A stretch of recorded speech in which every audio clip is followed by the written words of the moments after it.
Welcome back. Well, you may not have known February is Teen Dating Violence Awareness and Prevention Month, and we have got Laurie Pharr in studio with us this morning. You are with SafePlace, which is a shelter that also provides counseling for women seeking help for a number of types of abuse. Yes. But what's unique is that you are a victim yourself of dating violence. Tell me a little bit about your own experience. Absolutely. I was 16 years old in high school, and it started off like any other relationship, lots of compliments and affirmations. And then the compliments were quickly replaced with name calling, which chips away at your self-esteem. And then there was also controlling, isolation from family and friends. And a defining moment was I wore a t-shirt that he did not like, and he went on and on and on about it. And it was so huge that I decided to change t-shirts. He picked something out for me, something I wasn't comfortable in. I wore it anyway, just so we could get over the fight, have a good night.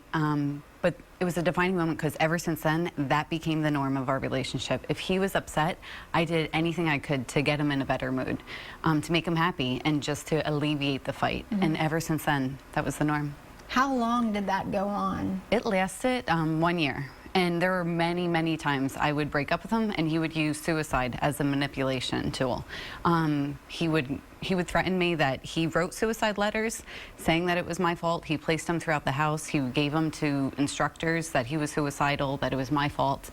And it is. I mean, and it worked. I continuously went back to him. I was scared he was going to kill himself. It's just it's just another form of manipulation and intimidation and control to keep you in a relationship.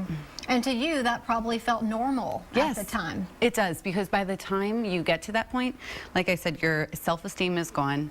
You don't know who you can turn to, because he made me feel as if my friends were the enemies, or my friends weren't good enough, and my family and my parents.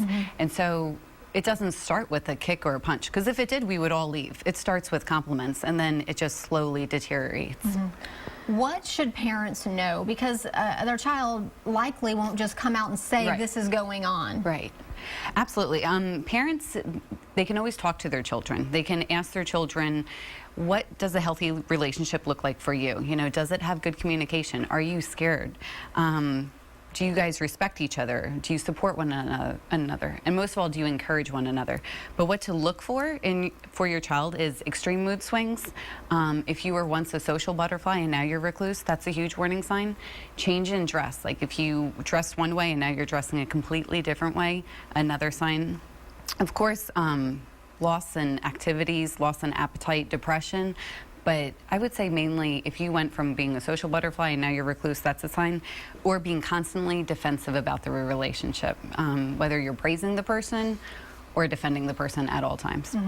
Well, Laurie, thank you so much for coming in and sharing your story, which I know is a huge thing, and there are people out there who it will benefit. Thank you so much, Erin. I really appreciate it. Thank you, Laurie. All right, we're going to kick it over to David now, keeping an eye on this crazy Central Texas weather.